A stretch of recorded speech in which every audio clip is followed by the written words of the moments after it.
G'day and welcome to another episode of Down Under Sports, where we talk all things sports related, just down under.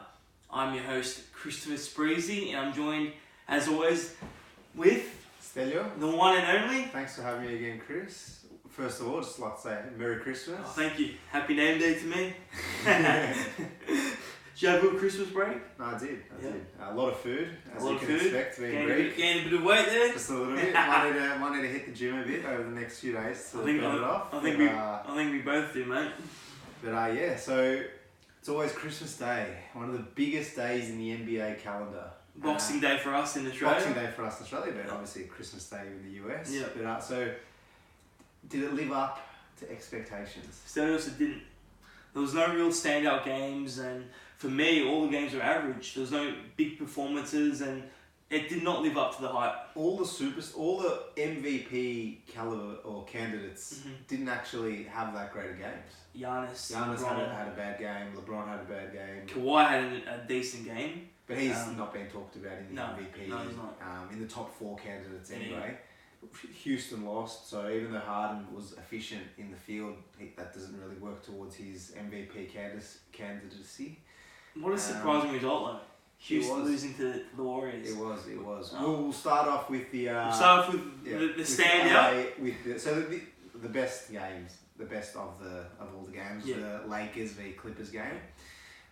So what was your take? For me, the Clippers are the Kings of LA. It's the second time they've beaten the Lakers this season, and I don't see it changing in the playoffs. I think the Clippers will come out in the West, and I think Lakers need to regroup. Do they need to make a trade?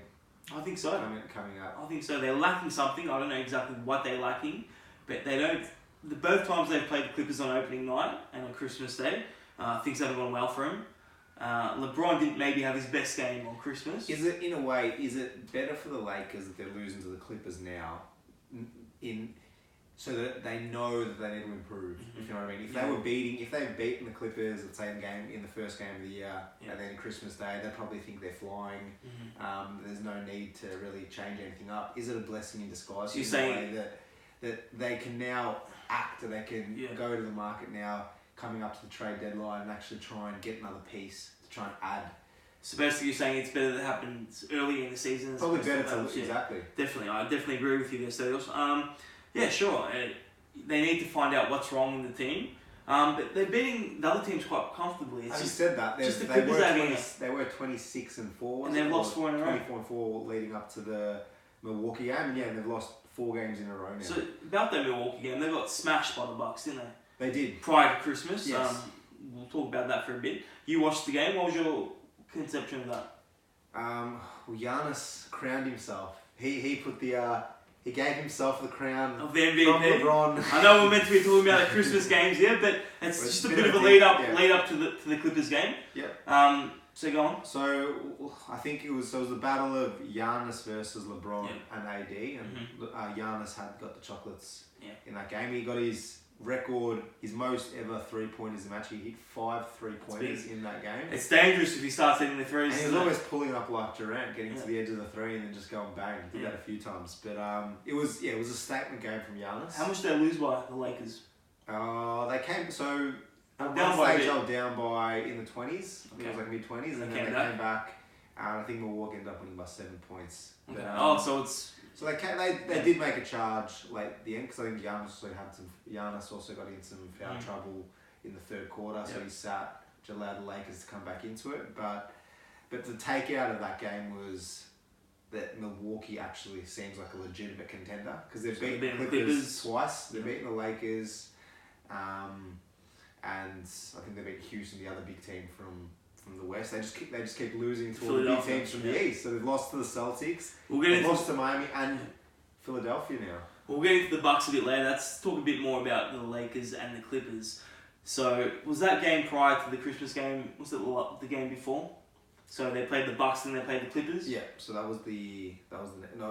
So the Bucks was the second game and the losing streak. Second game. And then they lost to. So it wasn't the game. If my memory serves me correctly, I think LeBron might have sat out the third game because he had a niggle. Yep. Against and then he came Denver, back. and then he came back against for the Christmas Day game. Was it a mistake bring LeBron back because he did react. He has aggravated a groin injury. Yes. I think Pat Beverly Beverly need him in the nuts a bit. It was a bit of a dirty play. It was a bit of a dirty play, and I think he was very lucky to get away with nothing there. Beverly, he just goes charging in there, puts the knee up. LeBron tries to take the charge and just cops a knee dirty straight player. Straight in the groin. But yeah, Beverly is a bit of a dirty player.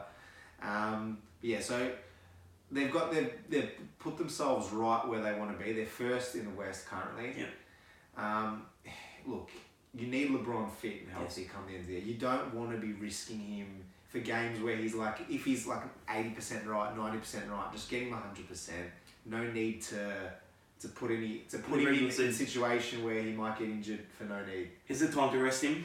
I think they do need to load energy. In terms of whether it's one game here and there, similar to what maybe on back-to-backs, like what Kawhi's doing with, or what the Clippers are doing with Kawhi, I think it's something they really do need to consider. Because I think LeBron's turning 35 in the next day or two as well. It's tomorrow or something, the 30th. Yeah, tomorrow. 35th birthday. 30th of December, yeah.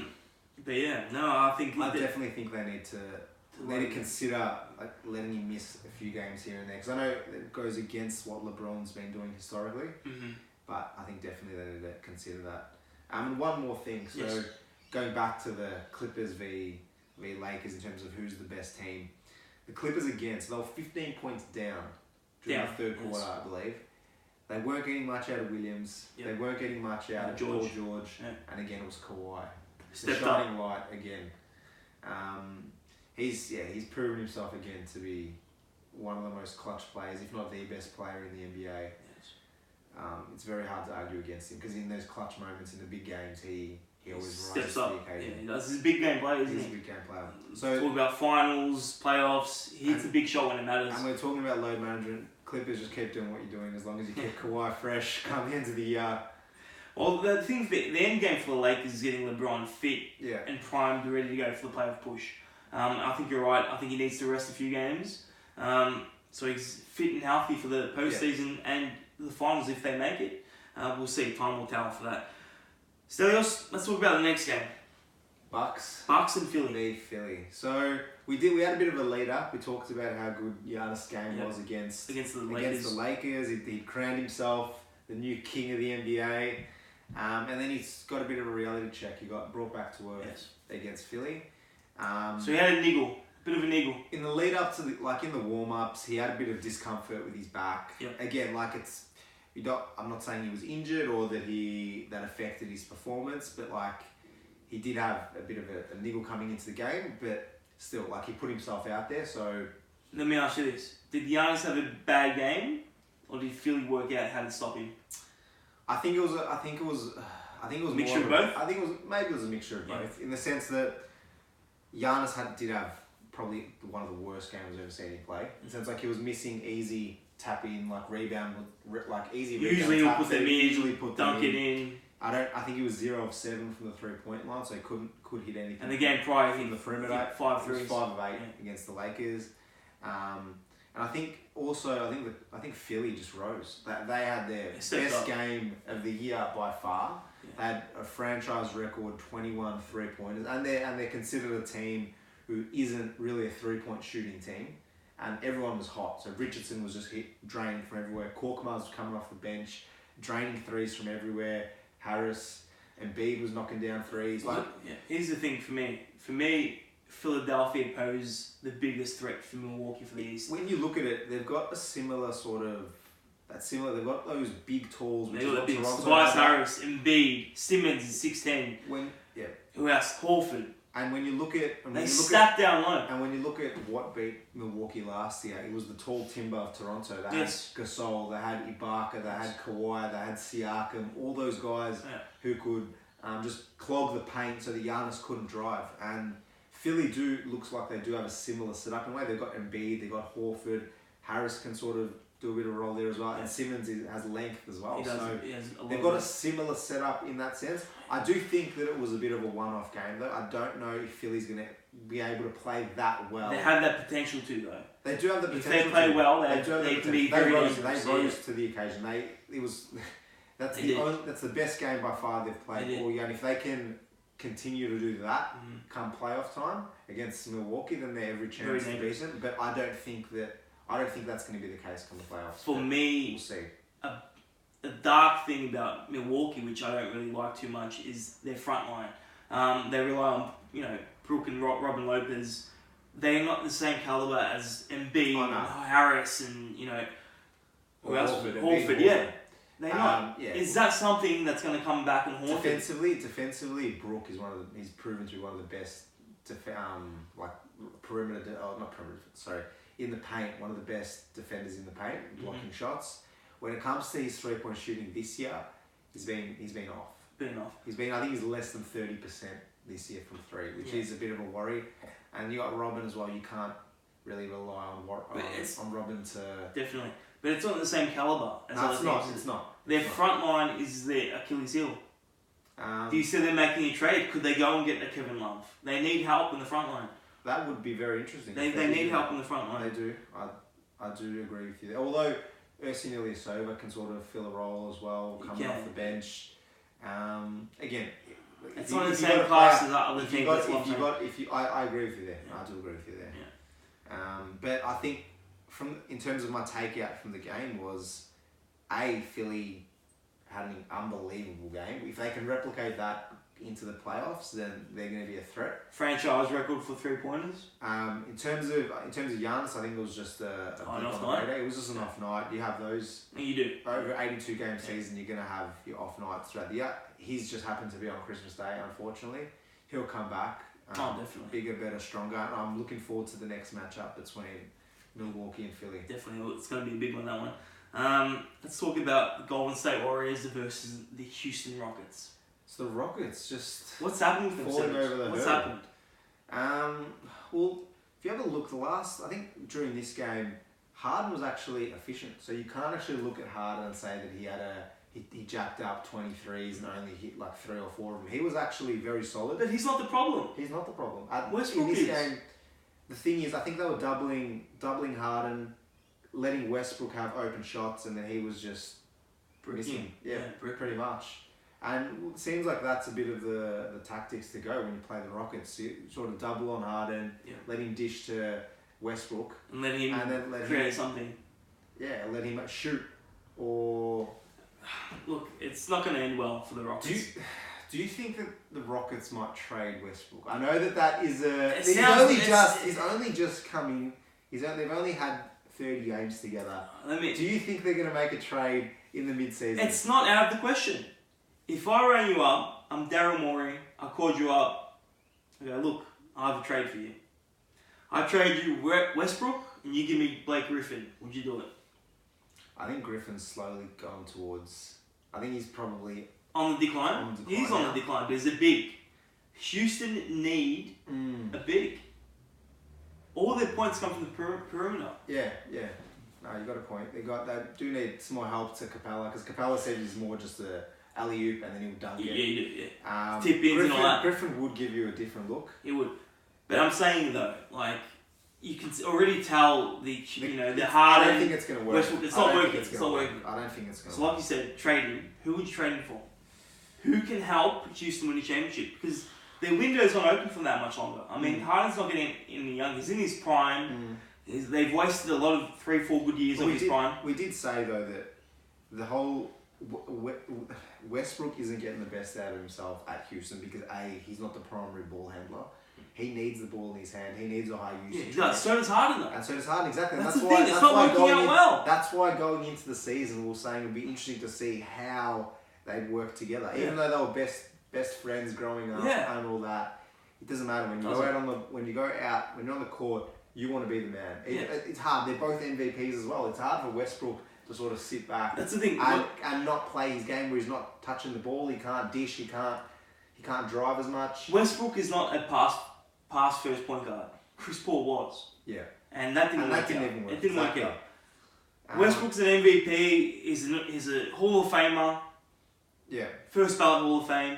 But this duo is not going to win an NBA championship. Yeah. So do you get something out of it? Do you trade him? You don't trade Harden, obviously. He's there. He's there. He's not going anywhere. No, he's not on the table. What do you do? Because it's not going to end up in a championship. I think we'll wait and see how.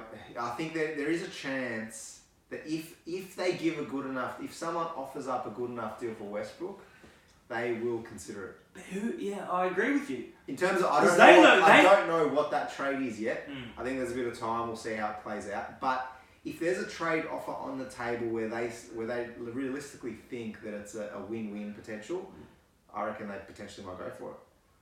But what that trade is at this stage, I'm not too sure.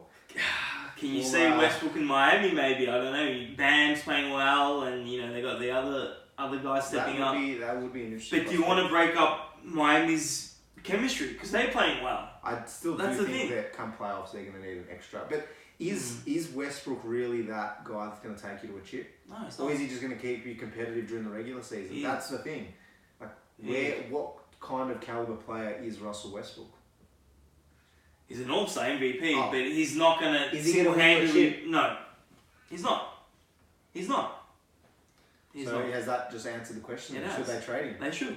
I agree with you. And the trade deadline is middle of February, so we've got another month and a half to think about that, but I think that's a great possibility.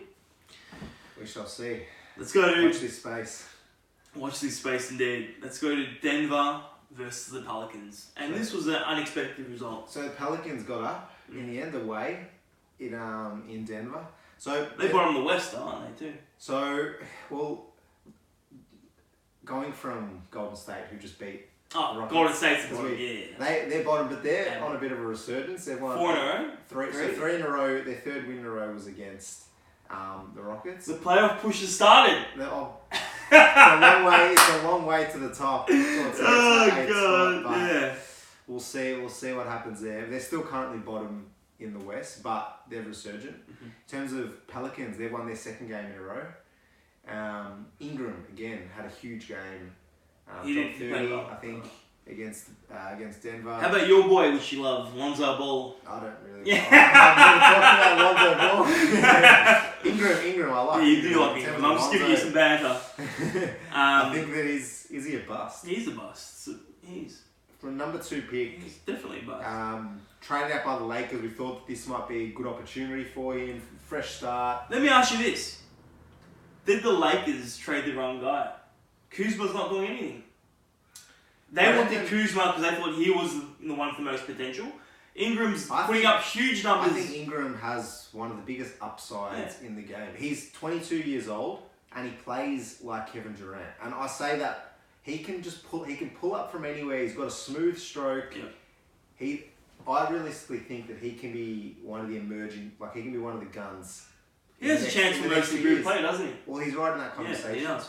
And over the next couple of years, I think he can really elevate himself into all-star. What about Kuzma? Ability. He hasn't done much. Well, they thought he was going to be the third piece with Davis and LeBron. He hasn't done anything this season. He's been injured, so it's unfair to judge him based on him being... He got hot, actually, in the game against the Clippers. I think he scored 25 points. He had 15 points in 5 minutes in the first quarter. But he hasn't had a season like last season. No. But again, I think partly that's because of injury. Yeah. But also, he's coming off the bench. And we saw when Brown and Tatum, when they had their big years and then Kyrie came into the fold and then they didn't have as much big of a role. AD's come into the team now. Kuzma doesn't have as big a role as what he had previous year. He's a bit on the fringes.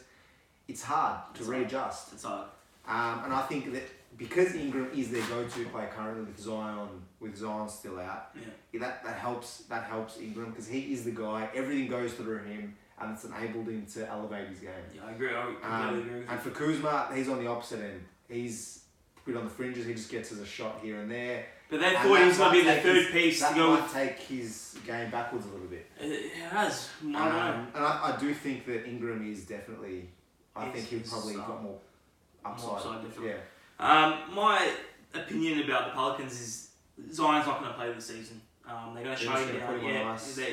He's going to change his body structure up a little bit. Yeah, they said they want to change the way he walks. And run.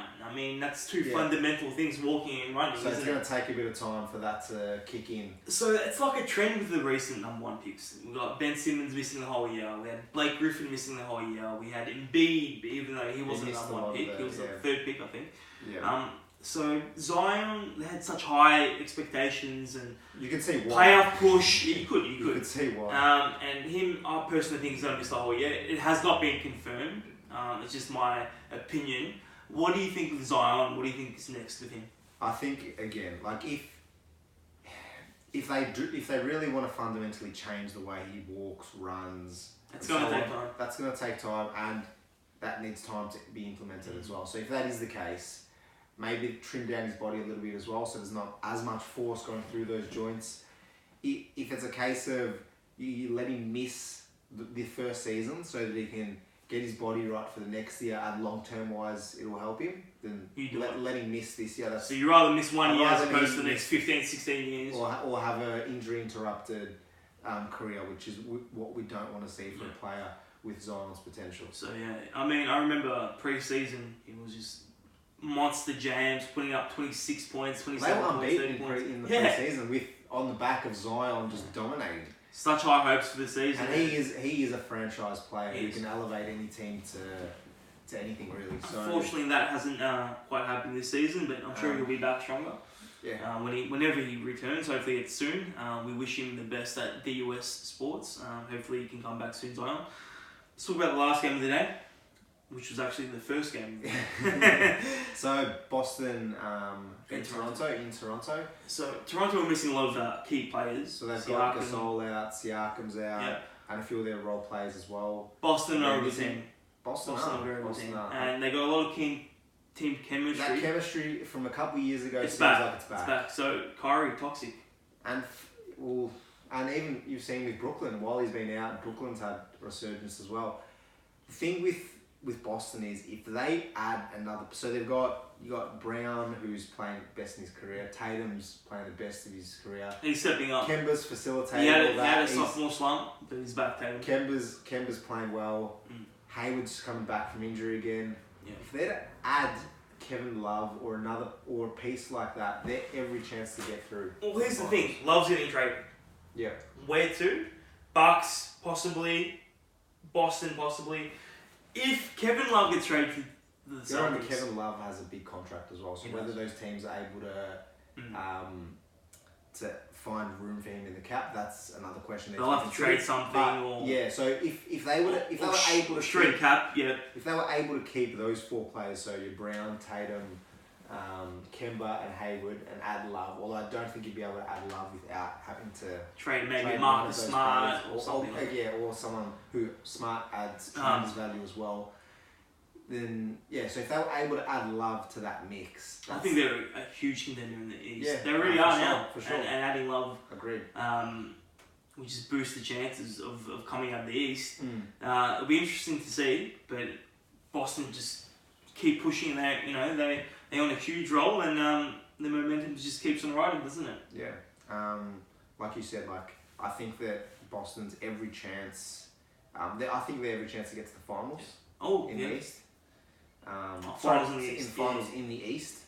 And again, they've got that gritty nature about it. They can grit out results, and come playoffs, that's exactly what you need. They can slow down the tempo. Come playoffs on, it's a lot slower. Yeah. So and I think that works to their advantage because they've got a team that can play around that. Guys, we'll see what happens. I think we'll call that a day. Stelios, thanks for joining me. Thanks for having me, Chris. Where can people find you? We'll have our details down in the bio. Yeah, cool. Guys, if you enjoy this video, please give it a thumbs up and subscribe to the channel. You can find me on Instagram, Christopher Spreezy, and Down_Sports at D.U.S. Down_Sports on Instagram. We hope you have a great week and Happy New Year. We'll see you all in 2020.